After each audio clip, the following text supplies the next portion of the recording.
Big boss season 8లో ప్రస్తుతం కంటెస్టెంట్స్కు కొన్ని టాస్క్లు ఇచ్చారు బిగ్ బాస్.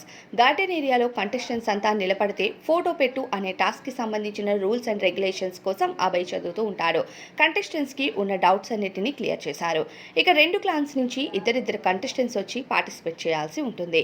నిఖిల్ క్లాన్ నుండి పృథ్వీని సెలెక్ట్ చేయగా, అలానే రెండవ క్లాన్ నుంచి నేబెల్ వచ్చి పార్టిసిపేట్ చేశాడు. అయితే ఎవరి టాస్క్లు ఎలా ఆడాలి అన్నది వాళ్ళలో వాళ్ళే డిసైడ్ చేసుకోవాలని, సంచాలక్ని కూడా వాళ్ళే డిసైడ్ చేసుకోవాలంటూ చెప్పారు. ఇక స్ట్రాటజీస్ విషయానికి వస్తే ప్రతి ఒక్కరు కూడా వాళ్ళ కంటెస్టెంట్ బాగా ఆడాలి అని చెప్పి స్ట్రాటజీస్ని ప్లే చేస్తూ ఉంటారు. ప్రతి ఒక్క కంటెస్టెంట్ ఎలాంటి స్ట్రాటజీస్ ఉపయోగించాలి అని అందరూ గ్రూప్గా డిసైడ్ చేసుకున్నారు. సంచాలక్గా సీతను ఫైనల్ చేశారు. నేబిల్ అలానే పృథ్వీ ఈ ఆటను ఆడటానికి ముందుకు వచ్చారు. ఇక సోనియా అయితే టీంతో అలానే పృథ్వీతో తెగ స్ట్రాటజీస్ కోసం తెగ చెప్తూ ఉంటుంది. ఇలా ఆడు అలా ఆడు అని చెప్తుంది. ఫైనల్గా టాస్క్ విషయానికి వస్తే నేబిల్ అలానే పృథ్వీ ఈ టాస్క్లో పార్టిసిపేట్ చేశారు. ఫొటోస్ పెడుతూ ఉంటారు. ఎవరి ఫొటోస్ని వాళ్ళే ముందుగా ఫిల్ చేశారు.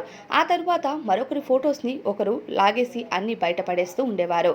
అయితే ఇద్దరి మధ్య బాగా గొడవ జరిగింది. ఇక సీత అయితే ఫిజికల్ హార్మ్ చేసుకోవద్దని, ఒకరిని ఒకరు తోసుకోవడాలు లేవు అంటూ తెలియజేసింది.